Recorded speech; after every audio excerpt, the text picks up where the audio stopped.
All right. Well, I would love to get us started here. Good morning and good afternoon, wherever you are. Thanks so much for joining us today. I'm Emily George. I'm a recruiter here at Right Side Up. I'm based in the Bay Area. I love working with great marketing talent on the fabulous projects that we work on with the stellar clients we have here at Right Side Up. For those of you who aren't familiar, we are a collective of growth marketing specialists who have helped more than 400 VC-backed tech companies, as well as many companies outside of tech, hit their growth goals. We cover virtually all paid channels, SEO, CRO, email marketing, product marketing, analytics, and more. Today's discussion is going to be all about finding success as a freelance marketer. We've got three fabulous panelists with a ton of experience who are going to help us discuss questions to ask yourself if consulting is right for you, some really practical tips in areas like benefits and taxes, and then some common pitfalls and best practices for freelancing. Before we begin, just want to mention a couple of important housekeeping items.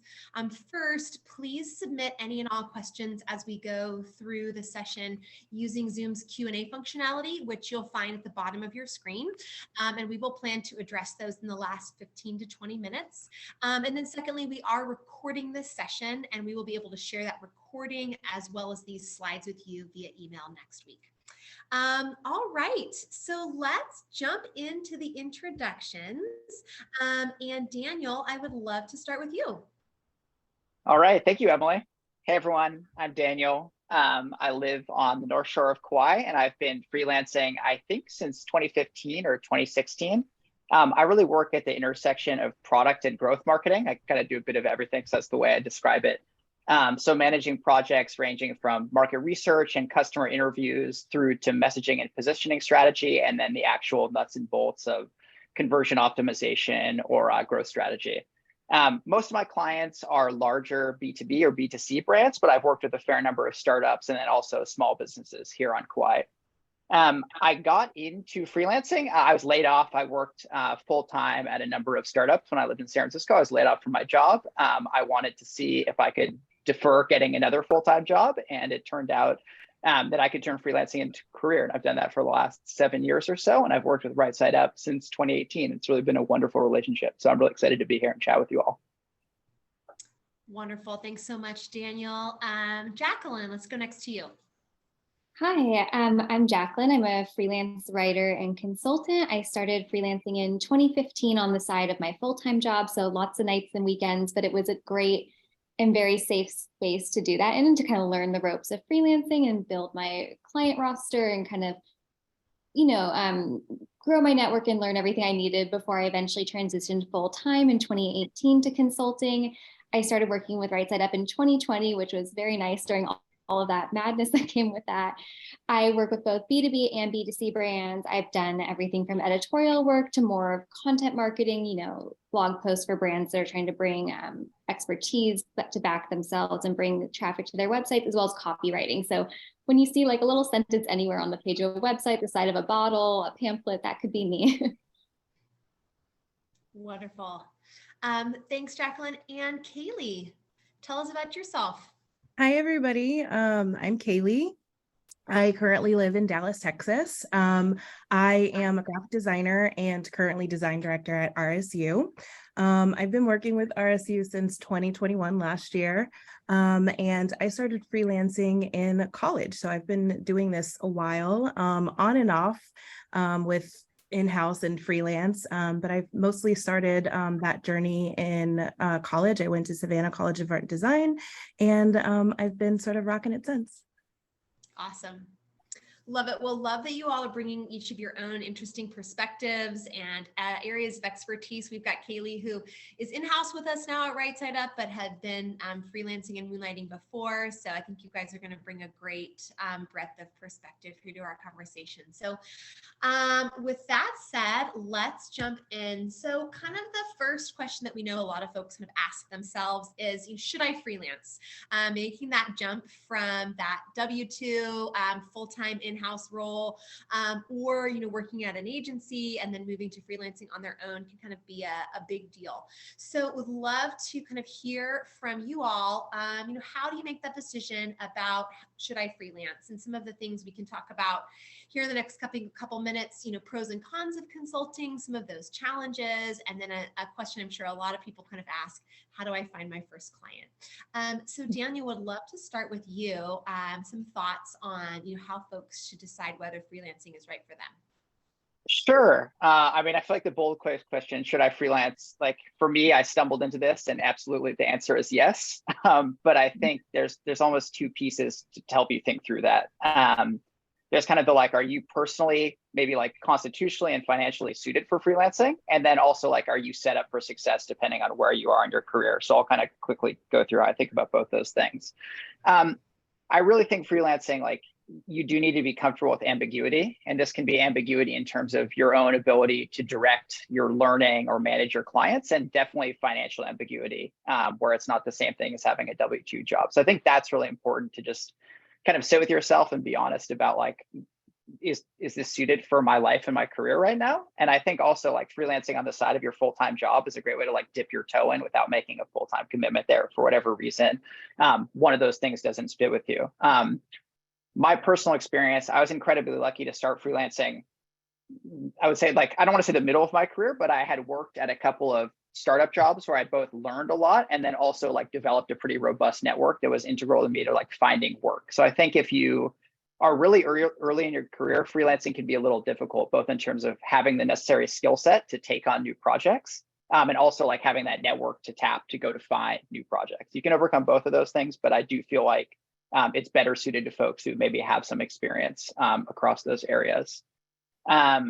I'll pause there, Jacqueline. Any response to that? I could kind of talk forever, so I'll wait and I can chime in on challenges and first client and all the rest of that. But sure. Well, you kind of just nailed it on the head. And this is something I always say when people reach out to me for advice about freelancing, because my work is so public facing, I often have a byline. I hear from a lot of young people who want to do what I do, which is great, but they want to do it right now. And I remember being 22 and knowing I wanted to freelance and thinking I should do it now. And looking back, I'm glad I waited a few years, because the experience you gain from a full-time job and the connections you gain from a full-time job are what make it possible to freelance. I think we all think we know so much, and then you get older and realize maybe you didn't quite know so much. So I think taking a breath, pausing, learning how the kind of clients you want to freelance for work while in-house gives you a very good perspective on how to service your clients, how to behave in a professional environment, which you might not know when you're young, how to deliver, a clean work product. And then I think the other thing, like you said, is financial stability is huge, which is also harder when you're younger. And I think a big factor you have to look at before deciding, do I make this leap, is can I afford to make this leap? But what I mean by that is, do you have 6 months of savings where you don't have to worry about money while you try to build your business? Because if you wake up every day and you're like, how am I going to pay the bills? You're not going to be able to focus on doing good work. You're not going to make strategic decisions for your business, and you're not going to be able to build your business in a sustainable way. And so I think that was the best thing I did, was I had a lot of savings. So I was able to kind of put those worries aside for a few months while I built up that consistency. So I think taking your time is great. And then I think also just knowing yourself is really important. Realistically, like when you get work from home days, do you work? Like, do you get it done? Can you focus on your own? Do you find admin work appealing? You honestly spend a lot of time doing admin work. You're your own accountant, you're your own marketing team, you kind of are your own operations team. So you have to think very critically about whether or not that's right for you. And it's okay if it isn't. Like, it's totally okay to be like, no, I want to focus on the one thing I do, really well, and not focus on those other things. So I think self-reflection is pretty important, and just being very honest with yourself about where you are in your career and where you are financially. That's great. That's super helpful. Kaylee, do you kind of agree with all of these comments from a design perspective?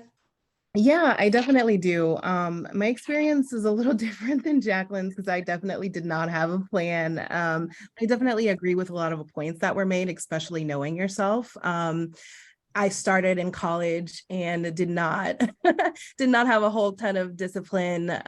So I think the biggest takeaway for me when it comes to starting this journey is making sure that you have a plan, and you are asking those important questions before you actually get started in this, because it could make a big difference. Maybe the timing isn't right now, or maybe we should look at doing this later. So yeah, I think that is a really big thing to do before you jump into this. That's great. Great. Daniel, would love to go back to you on this question of, how do I find my first client? Yeah, absolutely. And I think that is 100% like having that network, and not being afraid. Like this goes back to Jacqueline's point around like wearing many hats. Like you do need to be a salesperson. Like working with someone like RSU who can help you find those clients helps, but they may want to see that you've done work before that. So for me personally, I think I sent a LinkedIn message to anyone I had a professional relationship with saying, I'm starting marketing consulting. Do you need work? And almost immediately, I'd interned for a startup in college, and the director of that, for a nonprofit in college, they needed help. That was not paid help to start, but that was a way for me to immediately do work and build my portfolio. And it actually ended up being a client through my entire freelancing career and a paying client. So I would just say, you have to put yourself out there. I don't want to say you need to like stretch the truth, but you do need to be a salesperson and sell yourself, right? So like sometimes that means like merchandising your work to the very best of your ability. So for me personally, I'd only worked in-house, but I built a website and basically like presented my full-time jobs as clients and the work I had done. So it was just like a nice version of my resume. I'd done all of those projects, not as a freelance work. So like that worked for me very well. And you really just have to put yourself out there. And also to Jacqueline's point around like kind of financial stability, like the income I earned in my first 6 months in a year of consulting was very different from like year 2 and year 3. And you just have to be ready that like those first clients may not be the perfect ones, but you just need to like get the ball rolling. And it's absolutely your network. I hunger, mother. I hunger. What? My belly is rumbling. I hunger. Do we have somebody who maybe has a kid or is watching a show on the on their other screen, both of which have happened to me? Jacqueline, any other thoughts there on finding your first client? Sure. I mean, there's so many different ways to go about it, and I don't think there is a wrong way. I think diversity is kind of key here, and Daniel's totally right. Putting yourself out there is huge. So when I first started freelancing, I'd emailed some contacts like privately and let them know, and that led to work. But I was kind of afraid to like really put it out there that I'd left my job and I was freelancing, because I was like, well, what if I fail and go back? And now I've just put this on LinkedIn. So I waited like 6 months. And when I finally did put it up there, within 5 minutes, I had a new client in my inbox who's like, I didn't know you left XYZ company. I want to hire you. I went on to work with them for years. So I think you have to not be shy, which is a hard adjustment to make if you don't come from like that sales or self-promotion like background. And then I think kind of just really paying attention to the industries you want to be in is huge. Like I think my first couple of clients actually came off Instagram. I followed the brands I liked, and when they posted they were hiring freelance writers, I like leapt in and put myself out there. And because I knew the brand so well, it was very organic. But I've landed clients all kinds of ways. Like one time I went to an event, there was a founder of a local company I really wanted to work for, and she was speaking. And then after it ended, I sent her an email, pretended I didn't have a chance to ask a question at the event, and put fashion copywriter in my signature, even though I do all kinds of businesses, but fashion's one of them. And within a few hours, I had a new client because she happened to need a fashion copywriter. So you have to get a little creative. Sometimes you can go through like the total application system. People put up they're looking for freelancers. You can do cold reach outs. And then of course, working with someone like Right Side Up makes it very, very easy. But like Daniel said, you do have to have a portfolio first. So small businesses can be great. Like I went and worked for my local newspaper after college and things like that. And I mean, local isn't like small, very small, like nothing exciting that anyone would have heard of. But again, you just have to kind of build your portfolio and get things going. And Daniel's also right in that you can use your full-time job work in your portfolio. That's work you've done. And if it looks really polished and great, like include it. Mm-hmm. Great. And a lot of these tips too, I would think, are beneficial too for folks who are kind of looking to even moonlight to get started, to kind of how are they finding their first client as a moonlighter on the side of their full-time job as a kind of experience for the first time what having their own client looks like as opposed to working in-house or agency. I think these are great tips for folks who are kind of looking to moonlight as well. Last question here on this topic, just kind of, as you think back across the last few years of freelancing, what are some of the aspects of freelancing that you really love and enjoy? Yeah, I think this is an easy one. Like, you get to be your own boss. And I think that's we say that a lot in our society, but like for at least for me personally, that has been the most amazing thing. And it's totally changed my relationship with my work, where I can work hard on what I want to work on and when I want to do it. And that's incredible, as opposed to having to work to a set schedule or like in a certain framework or organization that may not work for you. So like getting to do that is unbelievably freeing. It's the best thing that ever happened to me career-wise. So I think that's incredible. And just getting to be self-directed in terms of the projects you want to take and what you want to learn and grow is really neat as well. And yeah, you do need to take projects. Like, there are definitely projects I worked on that I wasn't thrilled about because I needed the money or that was a good client. But you really do get to think about, like, what do I want to learn? What do I want to do? And how do I want to specialize and own that yourself? And personally, I also really enjoy kind of the multifaceted nature of consulting. I think that's not for everyone, where some folks, right, like learning how to do your own taxes. We'll talk about that. Like, I like to learn and do a bunch of things like that. It keeps me stimulated. And I think that's another part of consulting that's amazing. It's just like, you always will be doing new things. And that's really engaging for me personally. Great. Sure. I think for me, I don't really take advantage of the flexible schedule. I'm very like a 9-to-5 gal, but for me, the big thing is I feel like I get a lot more sense of control. And I know the big thing everyone always says about freelancing is like, but the stability. But for me, not having all my eggs in one basket has like drastically lowered my stress and anxiety about like how I perform at work. And I like the control I get over choosing who I work with. I now only work with really lovely people who I look forward to working with every day. I choose the projects I work on. And then I also have a lot of control over the trajectory of my career. At past jobs, I found, you're waiting for the promotion. You're asking, can I move to this department? Can I please take on this style of project? Whereas I can kind of control what I charge, what I work on. If I want to build a new skill set, I can either, like Daniel did, work for free while you build up that portfolio, or I can offer a low rate until I build it, or I can just convince someone to take a chance on me, maybe one of my current clients, and I can kind of build up new strengths, or I can join a new industry. And so for me, the flexibility you get with freelancing makes me feel a lot more stable and a lot more in control. And I just enjoy the personal and professional growth I've experienced through it. Wonderful. Kaylee, anything else to add there? Yeah, I think I definitely agree with both of them on the flexibility aspect of freelancing. It's definitely a major big benefit, especially if you are the type like me. I love to travel and work at the same time. So it's nice to be able to do things on your own time, as you are your own boss. But I think from a creative and design perspective, I think the biggest thing for me freelancing is being able to work with different companies and brands. It not only is a great way to like increase your skill set, but just to tap into different brands and identities and different creative solutions is for a creative and a designer, it's kind of like a haven, not being stuck on this one thing. So that's been the funnest part for me. I love it. Wonderful. Well, let's move on to our next question. This is something that I get asked a ton when I'm talking to folks who are thinking about freelancing for the first time, these benefits and logistics questions. So how do I get health insurance? Do I need help filing my taxes? And how do I make that happen?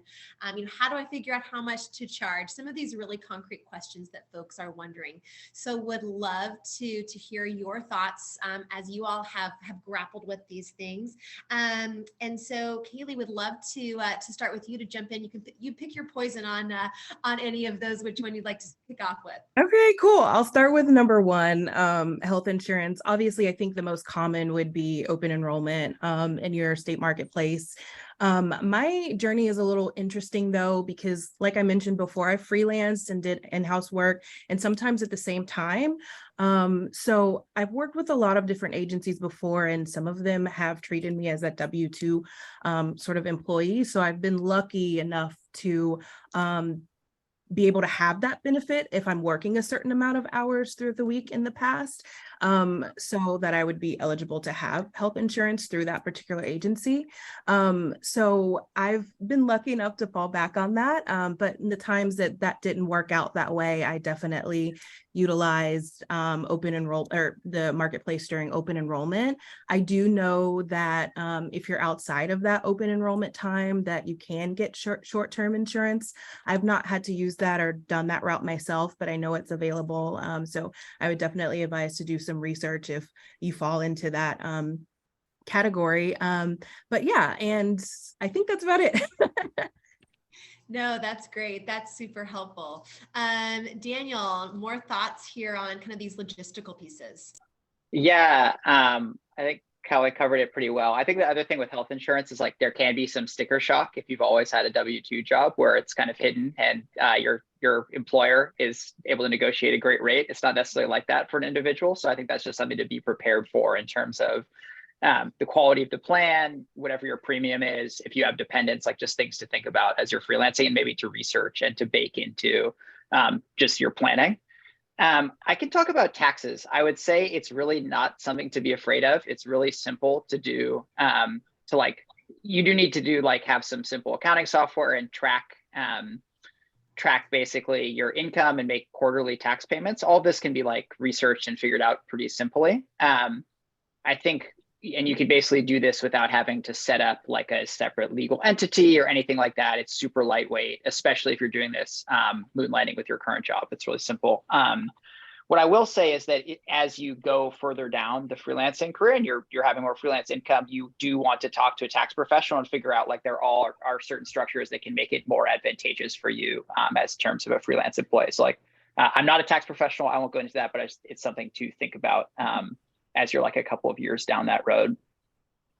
And figure out how much to charge. I think this is a delicate one. You need to get clients at the beginning, and sometimes that means a rate that isn't great, or maybe what you'd like to have. But what I really tried to do and what I found is important is not to negotiate too much on rate once you feel established. You want to find the clients who value you, and you can kind of see who values you based on if they're trying to nickel and dime you based on your hourly rate or not. So think about maybe the takeaway is it's less about the absolute number you're charging, and it's more about the relationship around price and how your clients react to that. And that's just something you have to learn. I've made mistakes or along the way, but just to think about the signals you're getting when someone is saying they're trying to negotiate with you on rate and that sort of things. That's a whole can of worms, but I would just think about it less as a dollar value and more about the context is really important. Yeah, that's super helpful. Yeah, I agree with that. I think in the beginning, figuring out your rate can be pretty tricky. I think what was beneficial for me in the beginning was doing a lot of research. I don't think that a lot of tools and resources were available online when I was starting out, or at least that were, I guess, free. But I ended up buying a book that was specifically for creative careers that was really helpful in creating giving you a formula in how to calculate your rate for certain industries, certain skill levels. So I definitely, if you have a hard time, especially in the beginning, figuring out where you should start, or at least some kind of benchmark, I definitely advise taking advantage of some of those resources that might be available online, or some materials that you can find in some books, because that was really helpful in the beginning for me. I had no idea what I was doing.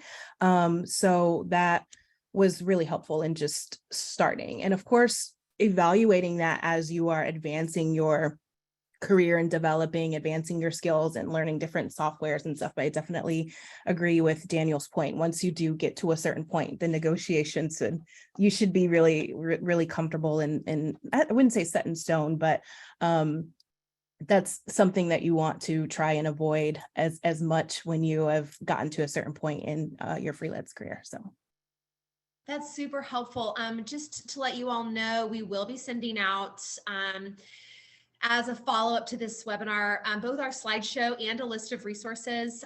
So Kaylee, we'll get that name of that book from you. And we've got some other resources we're going to be sending along.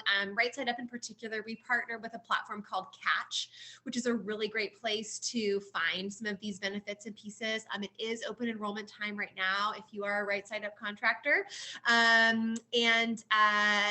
That would just be a great place to kind of to start off and begin. There's also other resources on our website around how do I set up an LLC and more details on taxes. And so those are all pieces that we can share. I'm wondering from you all, is there a point where you feel like you kind of get all these ducks in a row and you can relax? Is it more of a, boy, I'm kind of always just figuring it out and I got to live with a little bit of ambiguity? And maybe it's different for each of you, but just wondering, have you reached some spots where you feel like, yep, I've got all of these pieces figured out, or are you kind of living in that ambiguity a little bit? No, it does fall into place eventually. It doesn't feel that way. And maybe it even takes like, a second year of signing up for health insurance to feel like you figure it out, but it does work out in the end. Things can be so overwhelming. For example, the big thing you hear is, oh, but like, what about retirement matches and things like that? And so it can be super overwhelming to set up, an SEP IRA, an SEP 401k. But once it's set up, you're making contributions and it all goes fine. And I think it's one thing I wanted to touch on about benefits is keep them in mind when deciding what to charge. What you need to charge depends heavily on what your health insurance is costing, what your retirement goals are. And I don't think you should let your benefits necessarily hold you back, because you will get them in order, you will get them in place, and they're very, very valuable, but you can charge for that. But they're also not as valuable as they seem sometimes. So for example, retirement match, a big one, but I came from the retirement industry, and while every company is different, the standard match from an employer is up to half of 6% of your salary. So if you're making $100,000, which is a great salary, if you can afford to contribute $6,000 a year, you're getting $3,000 from your employer. Great, take advantage. But is that a make or break amount to choose between, your goals of freelancing? If you're making $50,000, that's only $1,500 a year. So I think sitting down and researching, well, how much is health insurance going to cost me? It didn't cost me that much. I was young. I had no children and I was in good health. So I didn't need, a lot of prescriptions or appointments or anything. So I think sitting down, doing the math and just getting everything in order as quickly as possible will make it easier for you to just focus on the work that matters and to feel confident about what you're charging. Mm-hmm. Great, wonderful. That's all super helpful. And as we mentioned, we're going to send out some more resources that y'all can take a look at in a follow-up. All right, wonderful. So our third section is kind of the yin and yang of both pitfalls on the one side and kind of best practices on the other. So we'd love to hear, what is a top piece of advice you might give, tips for client engagement, kicking off and then really nurturing the relationship with your client, and then how do I make my resume stand out? So would love Jacqueline to kick this off with you.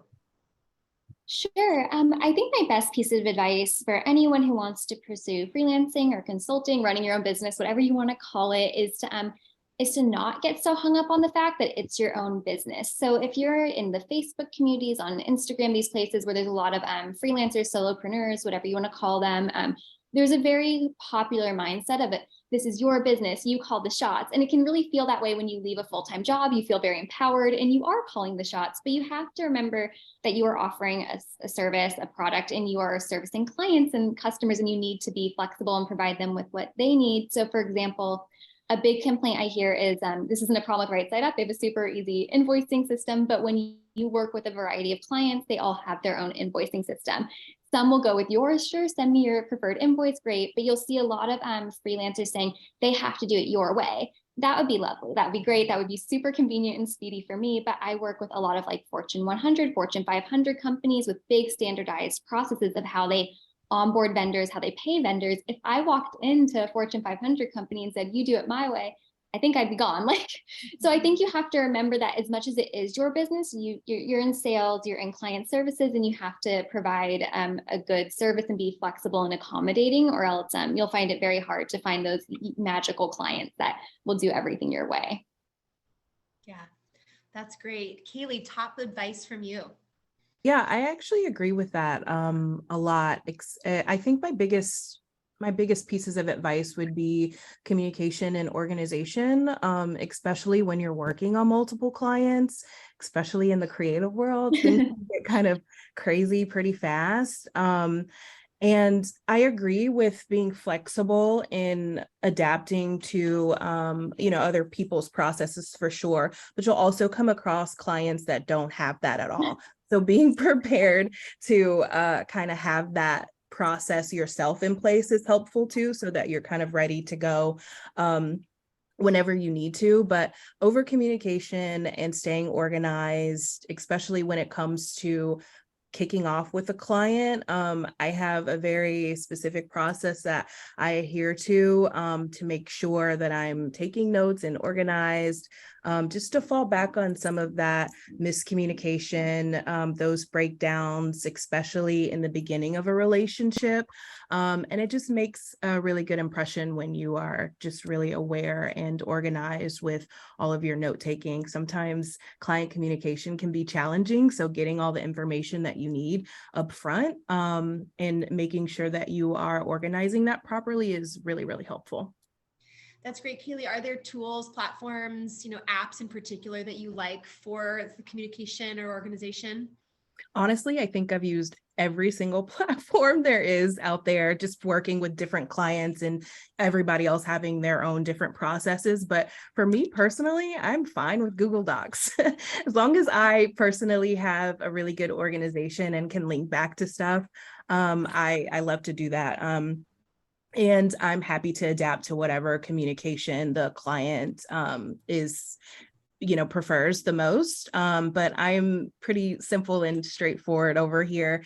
There's so much out there that people use these days, and they all do the same thing. So I feel like whatever one you like the best, just stick with it. And yeah, I think you'll be surprised with how far that'll take you. That's great. That's great. Daniel, any top advice from you? Yeah, a huge plus one on just being flexible, right? You are your own boss, but you won't have many clients if you can't be somewhat adaptable to what the client needs, right? So are they using Slack or Microsoft Teams, or do they like to call you? Like kind of these sorts of things, like you do just have to kind of lean into working with whatever's going on for them. Or if you do that and it's not working for you, maybe they're not the right client. Like that's always something happening. For me, beyond 100% on staying organized, I think just over communicating with clients and kind of showing up is really important. Like they are kind of like taking a risk on you in some sense. Like here's this freelancer, I've seen that like he or she has done really good work, but I've never worked with them before. So like my camera's always on in meetings. I'm always like obviously paying attention. I take notes and send follow-ups, like really just showing, both because it helps you do better work and just showing that you're very engaged, I feel like goes a long way in terms of at least when you're starting a relationship, to get folks to like build that trust with you, because you are kind of an unknown quantity to a certain degree when you work as a freelancer. That's great. Well, and here's a question I'll throw at you all out of left field, because we didn't talk about this one ahead of time. But the flip side of this is kind of best practices around ending an engagement. If something isn't going well, wondering if you all have thoughts. You can also say, Emily, you didn't ask us this ahead of time, so we'll get back to you. But wondering if you just have thoughts about, are there situations where you just have to, say, okay, I've got 2 more months on this contract, I'm going to finish it out, even though this isn't a great situation? Or are there other situations where you really have said like, I'm going to end this contract early, and kind of how to do that in a graceful way?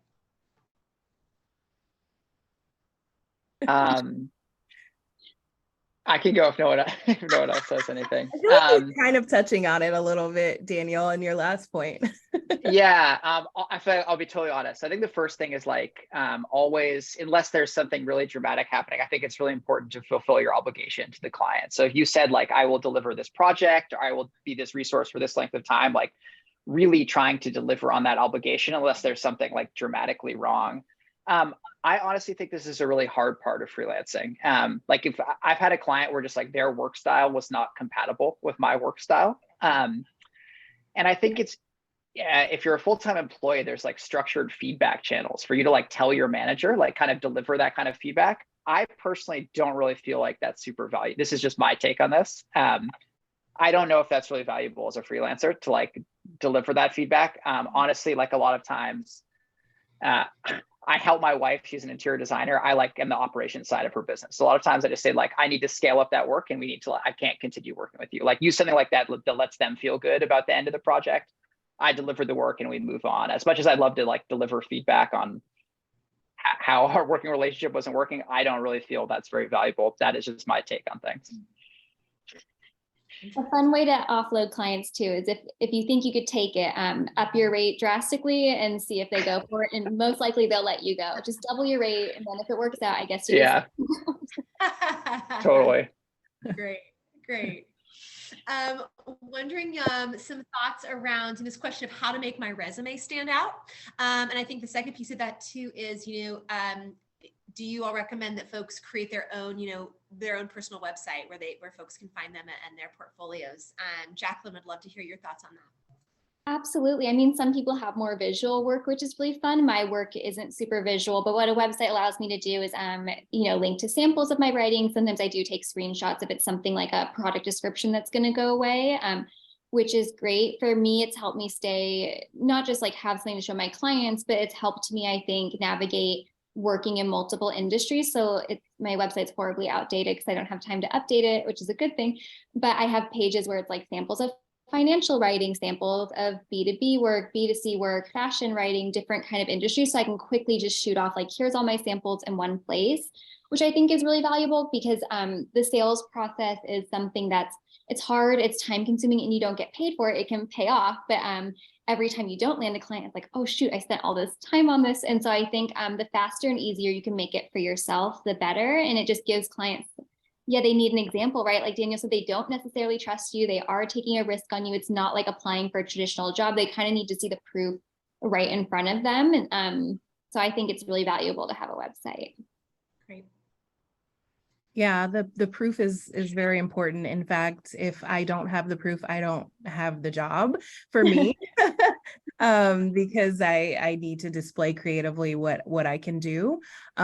So coming out of school, that was taught to us specifically, like you need to make sure you have your portfolio, and not only have a portfolio, but have it filled with projects that you really enjoyed working on, or that you can really speak to the ups and the challenges of it, because I think that makes for a really good conversation and what you can offer and your value to said client. So I think that's really important. But as a creative, I think specifically with the resume, I think that is a great opportunity to showcase some of your skill set right there. It doesn't have to be over the top, doesn't have to be super complicated or like too much. But from a visual standpoint, I think for creative specifically, I think that's a great way to make your resume stand out by just putting a little extra emphasis there. That's great. That's super helpful. Daniel, from kind of a digital perspective, what do you think makes a resume stand out, whether it's on LinkedIn or anywhere else, as folks might be considering you for a freelancing project?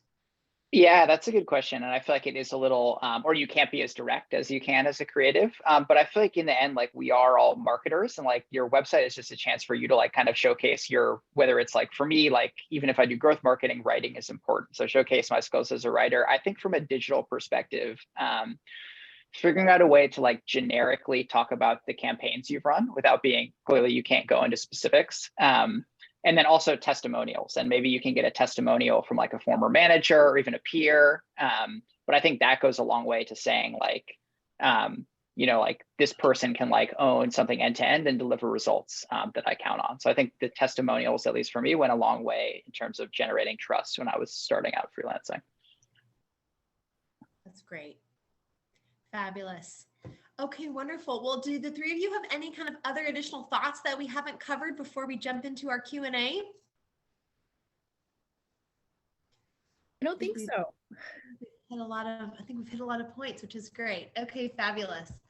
Well, let's jump into Q&A. We've got a number of great questions, but if other things are popping up, please feel free to just throw them in the Q&A and we'll jump in. Okay, so I've got a question here from a freelance growth paid media perspective. what's the typical or average churn rate with a client? For example, how long does the client keep you on that you've noticed?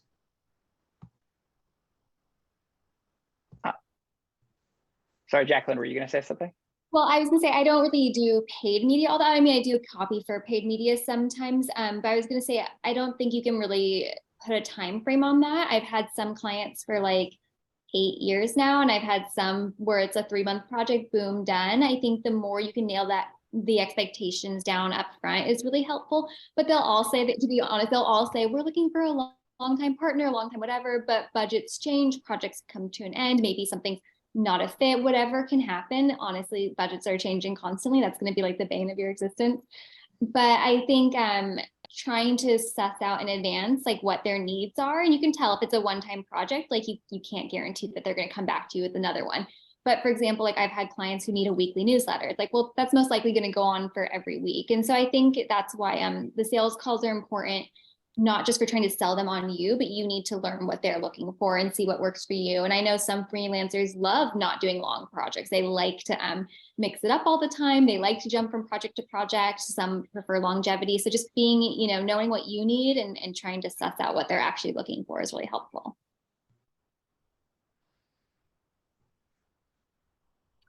That's great. Yeah, I would totally agree that I think it is a lot more client driven than necessarily like growth versus creative driven. Though I can only speak to doing like the growth and product marketing side of things. I would also just encourage you to think about like, you're almost like building relationships. Like I've done a short engagement for a client and they've changed roles and then they've brought me on at their new organization for like multiple years in a row. So sometimes like things come back around that way, but it is really difficult to predict beyond when you're working on a project basis and you say like, I'm committing to the next 3 months or to deliver this project in 6 weeks or that sort of thing. Like it is fairly variable. I think in general, clients do like, yeah, sometimes they just need someone to do something for them and that's it. But like they are spending time and energy to search for a freelancer and like find someone to do work and to onboard folks on their systems and all that sort of stuff. So like generally they do want to find someone for a longer rather than a shorter time horizon, I would say, but it is tough to predict. And they might come back to you too, is the other thing, just because the project, I have some clients where it is more sporadic twice a year, but it'll be that way for a couple of years in a row. And so I think always maintaining those good relationships, don't write someone off just because they only want a 3-month project. Like treat everyone with respect and like they are going to be a long-term client. That's great. Yeah, right side up in terms of projects with us, we usually tell folks most of our projects land in that 4 to 8 month contract duration. We tend to be a little bit longer term partners. We do see shorter term projects. Those are usually more on the creative space. So usually they're working with Kaylee and Alexander to, put together, just a suite of advertisements, for a particular campaign, something that's a shorter term project. And then we may place like, someone for a much longer term if they're really an extension of that client's marketing team in a very integral way, but kind of 4 to 8 months tends to be kind of about what we see for projects with Right Side Up. Kind of a follow-up question on invoicing. Andy's wondering, oh no, I'm sorry. Where am I here? If we are, are there particular tools or platforms that you've used? If someone doesn't have an invoicing tool, is there something that you personally use to keep track of that? I use Google Docs. I don't know how effective. I know there's a lot of tools you can pay for where like it sends it to the client and it follows up with them and stuff. But again, people aren't often too keen on following complicated processes they didn't set. So logging into your system and yada yada. I usually just Google Doc, PDF it, send it their way, and then they can deal with it however they want. Again, unless they request a certain, log into this platform and do this, which is always a bummer, but it's just something you have to kind of account for. And that's another good thing to circle back to on setting your rates is you do need to leave a little buffer for things like that. So for example, if you want to charge $100 an hour, you can even remind the client sometimes like, well, this includes admin work. This includes things like your healthcare, because what can happen is if you do 3 hours of work, you bill $300. They don't probably want you billing for the time you spend sending your invoice through their complicated system. So I think sometimes adding some buffer in your rate will help you get over the frustrations of like, oh, you dealt with their HR person or things like that. I also do PDF invoicing just to be more flexible in how they choose to get back to you. But I do include a link for Squarespace, which is what I use for invoicing payments. So there's a bit convenience there, but I like to kind of just make it simple and easy by passing along the PDF to them. And I use a platform called Harvest, which is like a time tracking software plus invoicing. So some of my clients, like I just track what I'm working on, which is helpful for me and then helpful for clients who you work on an hourly rate to say, oh, this is what I did this week. Back to communication, I'll send like a weekly email saying, this is everything I worked on, you know what's going on. Harvest also generates a PDF invoice generally, to Jacqueline's point, like the client has their own system. The invoice is more just so they know that they need to pay you. You have to log in or figure out what's going on their end. I really like Harvest just because it reminds me, has an invoice been paid or not? So a lot of times you have to follow up with folks. You can make sure you get paid, and then it'll let me see like how much I got paid every month. It's really lightweight and simple, and it costs like, it's like $5 a month or something. So that's a tool. It's been really helpful for me, but it's just a PDF at the end of the day. Great, great. Yeah, so at Right Side Up, you know, internally we use a browser extension for our consultants who, you know, then that's we use Clockify, that gets sent to us, and then if you're working with Right Side Up, we are, you know, handling the invoicing, we're handling all of that admin paperwork side of things, and so kind of following up there, another question, you know, if it's contracted work with Right Side Up, you know, we're handling contracts, we're handling those pieces. If you're freelancing on your own, we've got a question here. You know, does the freelancer typically provide the contract with the client, or does the contract come from the client? You know, what has been your experience there? Is it a little bit of both, or depending on company size, I would imagine? Yeah, I would definitely say it depends on the client. Like I said, I think it's a good practice to kind of always have your own thing in the background ready to go. So I do have a contracted template that I can sort of customize depending on the relationship and the scope of the project with the client. But for the most part, yeah, that's pretty much what I do. Yeah, Right Side Up definitely makes all that super easy. You really don't have to worry about anything, honestly, aside from doing your work, which is a nice change of pace. You're totally right. Big companies almost always send over their own contracts and have very complex onboarding systems. Small companies and smaller brands, they sometimes will send a contract, not normally. So it's best to send one over. I know it's super, super scary to create a contract, but there's a ton of templates online, and it's more so about having it in writing and having their signature. So I think the important thing is to not just email them that contract with your signature, but like make sure you get their signature and they send it back to you. Because it just, if a payment issue ever does arise, I haven't had that happen, but I feel like it would just give you a little bit more protection. And it also gives you a final chance to lay everything out in writing. So in the contract, you can put your rates, the deliverables, the timeline. I don't get too complicated, but I know some writers have like late payment fees, or if you go past XYZ timeline because, you know, you're dragging your feet on your end, I get XYZ more amount of money. I don't do all that because it just sounds like a lot of negotiation back and forth to arrange all that. But if that's something you're interested in, a contract can help you kind of just one final glance over all those details. Yeah, same thing for me. I think I looked up like freelance statement of work template online and kind of modified it. But I totally agree with the points around it's more just a chance for you to put the most important parts of your relationship on paper and get a signature to it. So, right, the rate, what you're agreeing to deliver, when you're agreeing to deliver it. I also have some scary language around like, if you don't pay Daniel, he doubles his rate and something happens. I've never had to use that. The point is more just to remind folks they need to pay you. It's really pretty straightforward, but I totally agree just around like where you communicate like what success is for the engagement, both in terms of what you're going to deliver and what you're going to get paid. And then everyone's on the same page there. Great, great. Another technical question, and we covered this a little bit already, but you know, when you set up your freelance business, do you recommend immediately setting up an LLC, or is it not necessary? I think, Daniel, you were saying not necessary to right off the bat.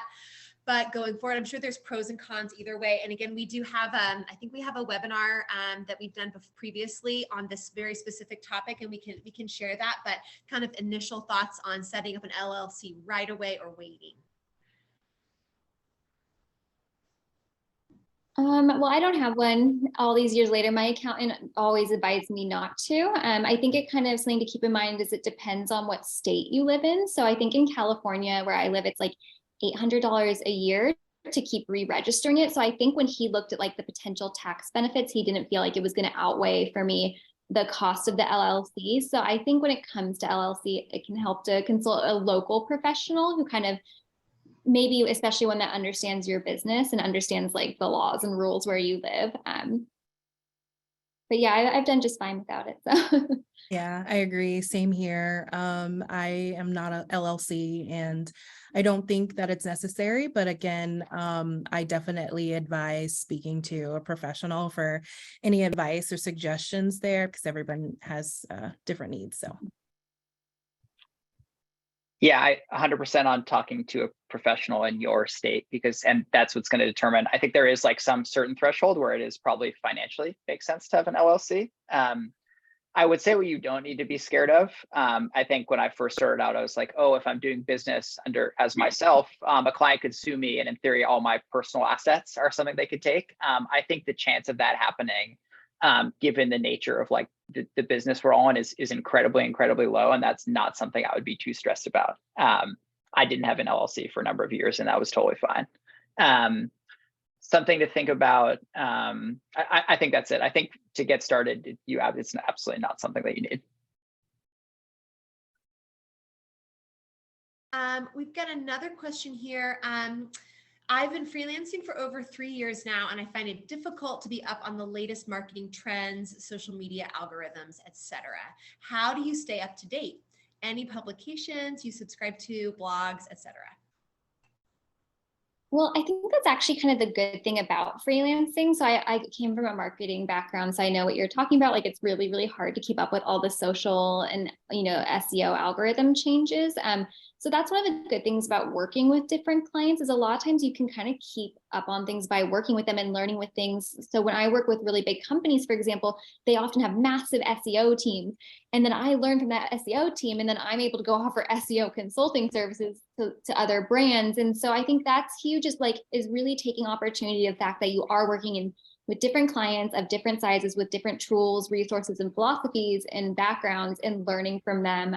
And then also just like staying abreast on like LinkedIn is great. I know it's like not the most exciting platform, but if you follow the right people and are in the right circles, you can learn a lot about what's going on in your industry. And so I think that's super important. Podcasts are also a really easy way to squeeze in that information. There's tons of like business podcasts and marketing podcasts that can quickly help you stay up to date, like while you're on the treadmill or driving or whatever. Great. I would definitely agree on like, I let kind of my clients drive a lot of that learning in terms of like, what do they need me to learn? Or like absolutely taking skills from one client and transfer them to another client, or like a philosophy of communication or measuring things or reading out on results, anything like that. What I do think is important to try to find a resource to ask a question, because I think as a consultant, if you're coming as an expert, there will absolutely be times you don't know how to do something, but you just don't necessarily want the client to know that. So whether that's like your own network, there's some wonderful like Slack groups. There's one called Measure, but I'm sure there's a whole bunch of them. And I'm sure there's ones for every type of specialty, just of folks who have a lot of expertise where you can ask questions like that. So it's kind of like Stack Overflow for programming. Like I would encourage you to find something like that to where if you have a question or can't figure out, you have a back channel to figuring it out that doesn't require you telling your client, like, I don't know the answer to this, which will happen sometimes, but that's kind of my philosophy. Well, if you're a right side up consultant, you actually can, right? Because we have a Slack channel full of, well, all of us are in there, and you can ask questions and stuff. So that's a great place to find colleagues doing similar work. Yeah, absolutely. I was just going to say, Jacqueline, we do have a Slack community at Right Side Up once you've been onboarded to a project that you're invited to. And it's absolutely a great place to look for best practices. Have you ever tried this tool or platform? What are you reading? That can be a great place as well. So yeah, great. Awesome. Okay, well, we've got one last question here. Someone's asked, thinking about upskilling because certain areas of marketers can be low in demand when everyone is tightening their wallets. Do you see areas in freelancing that are growing quickly during these economic conditions? I will answer that kind of to start off from the recruiting side. I would say kind of the technical, analytical piece of marketing is certainly an area where we're continuing to see projects and an area where we're seeing grow, even in this time of folks tightening their wallets. If we are, spending money on Facebook, we want to make sure those dollars are going as far as they can go. We don't want to be putting money in the wrong place. So those analytical roles, we're seeing companies really looking for folks with great attribution experience, SQL experience, some of these really technical tools to really help companies make really, really wise business decisions. That's an area that I would say we're really seeing companies looking for help in this time. There's loads of certifications and classes and those kinds of things that can be taken to kind of up-level skills in those areas. That's the first thing that comes to mind for me. Any additional thoughts from you all? I think it's important to focus on industry too, not just your specific role, because I think there will always be a place for you, but some industries struggle more than others. So for example, when the COVID pandemic hit overnight, everything closed down. I had a high fashion client that was really struggling because no one was buying their, $1,000 tops to wear at home. But at the same time, so that was a huge bummer. They started to slow down. But at the same time, all of my finance clients went crazy, needed tons of content immediately because they were quickly adapting to what was going on around them, and their audience needed financial advice because there was all this concern about what was going on with people's jobs and money. So anything I lost from one industry almost doubled in another industry. I got a ton of work in real estate during that time, for example, whereas I wouldn't be surprised if my real estate clients scale back now that interest rates are rising and things like that. So I think keeping an eye on what's going around in the world around you and focusing on the industries that are thriving now. And there will be companies that thrive even during a recession, and there'll be certain types that don't. Just paying close attention to that. Yeah, +1 for that, for sure. We definitely saw a big difference across different industries regards to pulling back and really ramping up in certain industries like delivery platforms and tech, like you mentioned. So definitely is a good idea to keep an eye out on what's going on in the world. And that's why diversity is key too. And that, again, I said this earlier, the key to, I think, being happy with freelancing is not having all your eggs in one basket. So as tempting as it is to niche down, and there can be a lot of value in that, I think trying to keep your foot in a few different industries, maybe offer a few different services can help you if things go crazy. For example, if you're really into TikTok and you're the best TikTok video creator, that's great right now. But if that app goes away, it's great if you also know Pinterest and Instagram. And so I think just always kind of keeping an open mind and being open to learning and trying different things helps. Yeah, I totally agree with that. I think, especially if you have a relationship with a client, a lot of times they want to continue working with you. So maybe they're phasing down their growth spending and they're going to invest in email. And they might ask Daniel, do you know how to do email marketing? And your ability to do that, or a degree of comfort in saying yes and learning as you go to some degree, I think is incredibly important. Just to keeping your business going through all this uncertainty. Well, this has been wonderful. Thank you three so much for your time and for sharing your expertise with us. Thanks to everyone who joined us as a participant. Again, we are going to be sending out a recording of this along with the slides and some resources. So keep an eye out for that. Feel free if you are looking to jump in as a moonlighter or as a freelancer, working with Right Side Up can be a great way to kick that off. So feel free to reach out to me on LinkedIn or over my email if you have it, and let me know. Would love to begin conversations. And I think we'll close it up from there. Thank you all. And we'll look forward to seeing you at the next Right Side Up webinar. Thank you. Thank you. Thanks, everybody.